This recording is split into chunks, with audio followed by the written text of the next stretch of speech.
Bien-aimé, il est une question que chacun d'entre nous devrait se poser. Est-ce que je marche vraiment en partenariat avec Dieu? Pas seulement en théorie, pas seulement le dimanche matin, mais dans le concret de ma vie quotidienne. La parole de Dieu nous enseigne que nous sommes collaborateurs de Dieu, 1 Corinthiens 3:9. Mais toute collaboration exige un investissement. Toute alliance exige une participation. Dieu a fait sa part. Il a envoyé son Fils. Il a versé son esprit. Il a ouvert les cieux. La question qui demeure est la suivante. Faisons-nous notre part? Je veux vous exhorter sur 2 façons essentielles de vous associer avec Dieu pour accomplir votre destinée. Première clé, la prière, un investissement, pas un rituel. La première et la plus grande manière de s'associer avec Dieu, c'est d'investir dans la prière. Remarquez que je dis investir, non pas simplement pratiquer, non pas simplement organiser un investissement, c'est quelque chose dans lequel vous mettez du temps, de l'énergie, de la foi, avec la certitude que cela produira un retour. Prenez votre vie de prière au sérieux. Ne la traitez pas comme une option parmi d'autres. Ne la réduisez pas à un rituel de 5 minutes avant de dormir. La Bible dit en 1 Thessaloniciens 5:17, « Priez sans cesse ». Ce n'est pas un appel au fanatisme, c'est un appel à la conscience spirituelle permanente. Peut-être êtes-vous homme d'affaires, peut-être êtes-vous étudiant, mère de famille, professionnel débordé. Et vous pensez, la prière c'est pour les pasteurs. Non, la prière n'appartient pas aux pasteurs, elle vous appartient. Il y a un registre que vous seul pouvez signer. Il y a des portes que vous seul pouvez ouvrir par votre intercession personnelle. Un moment viendra dans votre vie où les décisions ne se prendront plus seulement dans les salles de réunion ou les marchés. Un moment viendra où des transactions spirituelles auront lieu. Et là, ce sera une question d'alliance.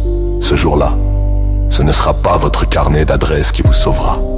Ce sera votre vie de prière. Faites de la prière une culture, pas un événement. Pas une réunion hebdomadaire. Une culture, c'est-à-dire quelque chose qui imprègne votre façon de vivre, de penser, de décider. Galates 6:8 nous avertit. Celui qui sème pour sa chair récoltera de la chair la corruption.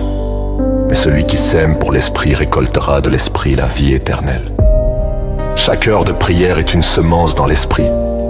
Et cette semence ne pourrit jamais. La destinée est une fonction du temps. Vous n'aurez pas toujours les mêmes fenêtres d'opportunité pour prier.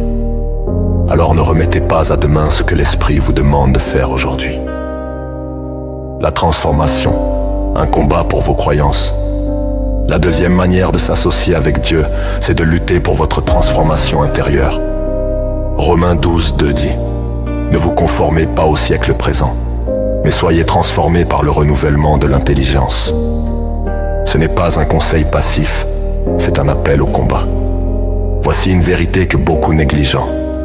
Votre système de croyance construit ou détruit votre destinée, ce que vous croyez profondément, pas ce que vous confessez du bout des lèvres, mais ce que vous croyez dans le secret de votre cœur, façonne la direction de votre vie. Si vous croyez que vous êtes destiné à l'échec, votre vie trouvera le chemin de l'échec. Si vous croyez que la pauvreté est votre héritage, votre esprit travaillera inconsciemment à maintenir cette réalité. Mais si vous croyez que Dieu est pour vous, si vous croyez que sa faveur vous précède, si vous croyez que vous êtes plus que vainqueur par Christ, alors votre vie cherchera à s'aligner sur cette vérité. Ne laissez pas vos blessures définir vos croyances. Ne laissez pas vos échecs passés écrire votre théologie. La transformation commence le jour où vous décidez que la parole de Dieu a plus d'autorité sur votre vie que votre histoire personnelle. En conclusion, agissez maintenant. Bien-aimés, Dieu ne cherche pas des spectateurs, il cherche des partenaires. Des hommes et des femmes qui prient avec conviction, qui se transforment avec courage et qui marchent dans leur destinée avec foi. Alors je vous pose cette question ce matin. Quel genre de partenaire êtes-vous pour Dieu? Décidez aujourd'hui de tuer l'absence de prière dans votre vie. Décidez aujourd'hui de renouveler votre intelligence par sa parole. Et regardez Dieu honorer ce partenariat d'une manière qui dépasse tout ce que vous pourriez demander ou penser.